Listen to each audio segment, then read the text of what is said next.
Alors, rebonjour ici sur scène, avec moi Baptiste de Poulicaf. Il y a Ludovic qui va nous rejoindre. Je vous laisse la parole. Merci beaucoup, ça fait stresser un petit peu, Bart, tu nous laisses seul. Ah oui, oui, oui. Alors, bonjour à tous. Avant que les compétitions reprennent, on a une petite démonstration, une petite présentation à vous proposer, bien sûr. Alors, nous sommes de la société BBS, c'est l'école de formation barista et bartender.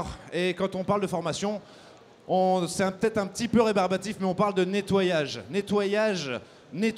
Je le dis 3 fois, pourquoi? Allez, applaudissez fort les filles, on a besoin un petit peu. Le nettoyage, pourquoi? Parce que personnellement, moi je fais ce métier depuis quasiment 20 ans. On est en 2025. Le nettoyage des machines à café, c'est pas encore ça. Pas du tout.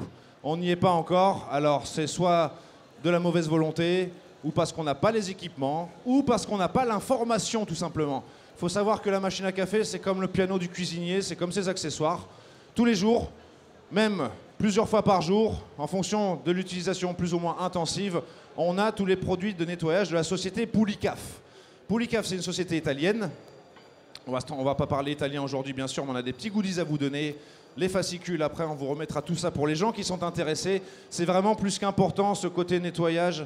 Surtout si vous travaillez avec du café de spécialité, ça va sans dire.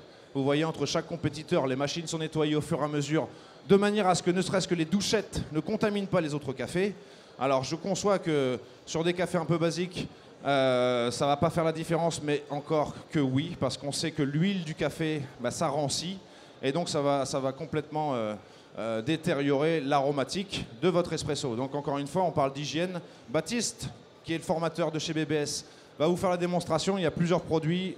Tous ces produits sont plus qu'importants et il n'y a pas un coût qui est vraiment énorme jour après jour pour l'utilisation de ces produits. Alors, je vais laisser la parole à Baptiste qui va vous présenter tout ça.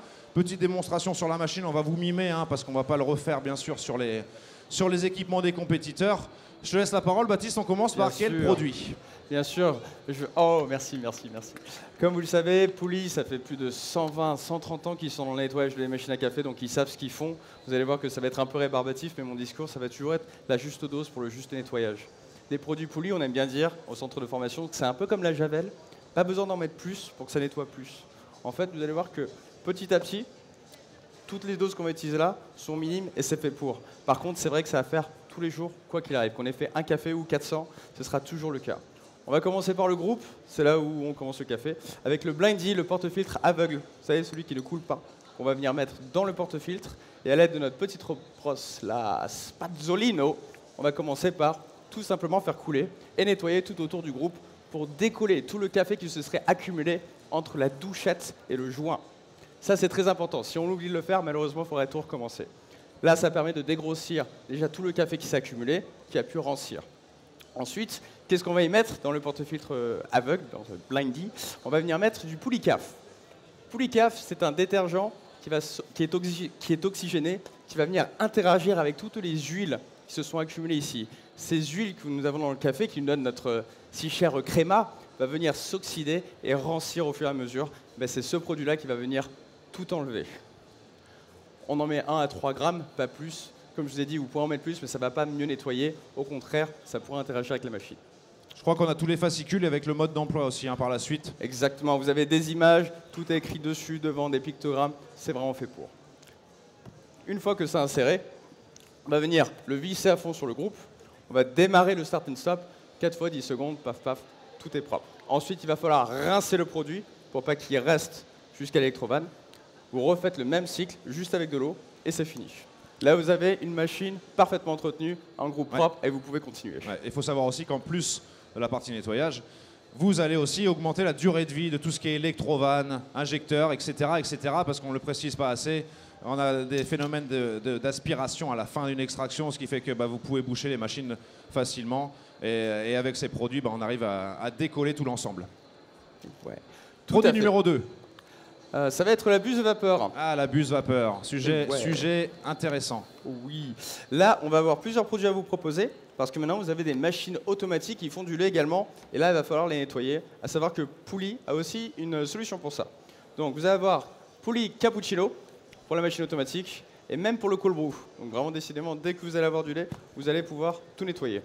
Et pour la buse, Et pour la buse classique vapeur, hein, pour les baristas, je parle machine percolation italienne, automatique ou semi-automatique, le produit bleu, bien sûr, qui est en petit berlingot ici, mais il existe ici en grand format.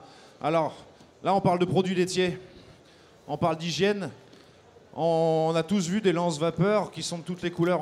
On est proche des montagnes ici. Moi, je travaillais en station de ski, les lances, elles étaient roses. Pourquoi?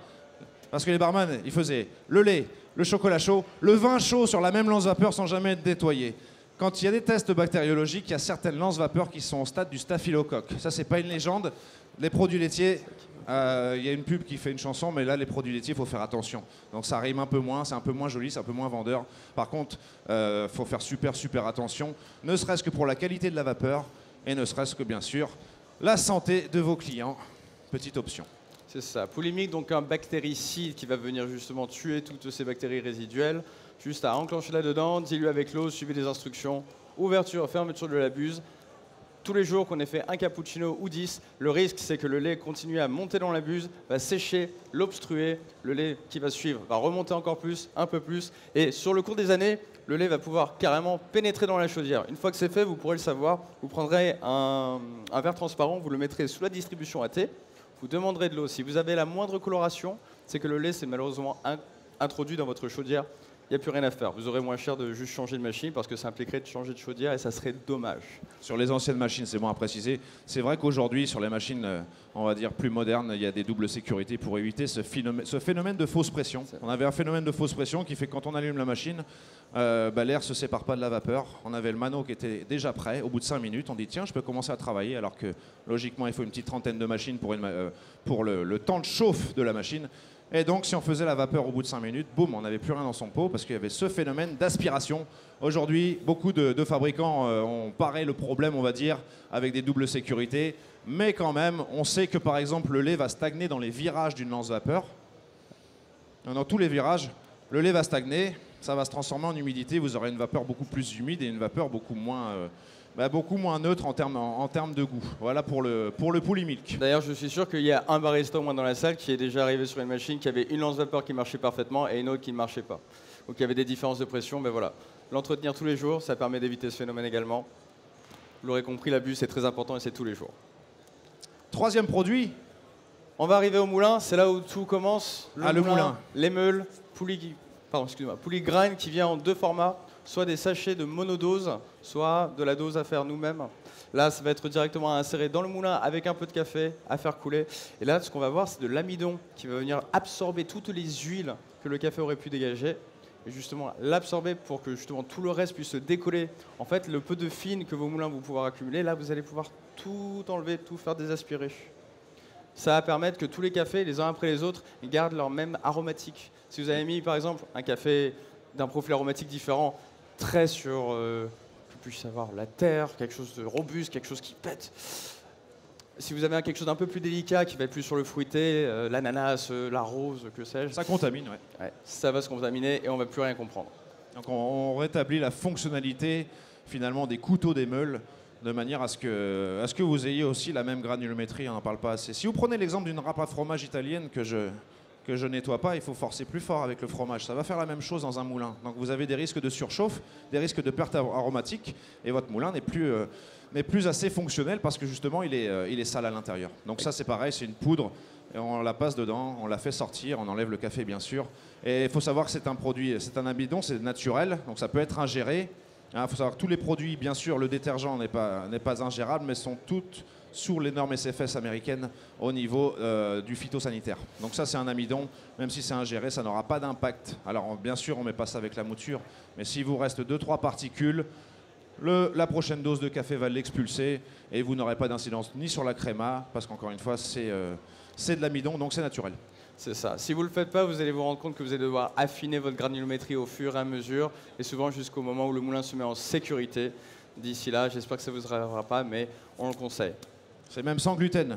Il y a même la formule sans gluten. Alors c'est pour surfer un petit peu sur le côté healthy des coffee shops, qui, encore une fois, on se tourne vers le consommateur, on se tourne vers l'organisme pour qu'il soit le plus sain possible. Exactement. Tant qu'on parle du moulin, vous avez forcément les trémies dessus. Qui n'a jamais vu une trémie complètement jaune parce qu'elle n'a jamais été nettoyée? Là, vous avez un dégraissant spécial, Poulie Hopper. 2-3 petits pchits qui d'ailleurs a une arôme qui est très délicate. qu'on apprécie beaucoup. Vous allez pouvoir décoller tout ce qui va se passer dedans. Après, bon coup de nettoyage, ce produit est le seul qui n'a pas besoin d'être rincé. Et vous allez voir que justement, si vous avez l'habitude de changer vos cafés régulièrement, que vous avez des cafés délicats et haut de gamme qui vont se suivre les uns pour les autres, ça va éviter qu'il y ait une contamination. Votre émie vont rester parfaitement transparentes et jolies. Ça évitera ce phénomène d'oxydation et que les huiles stagnent. Donc, très important également. Ce qui nous amène Et le petit dernier.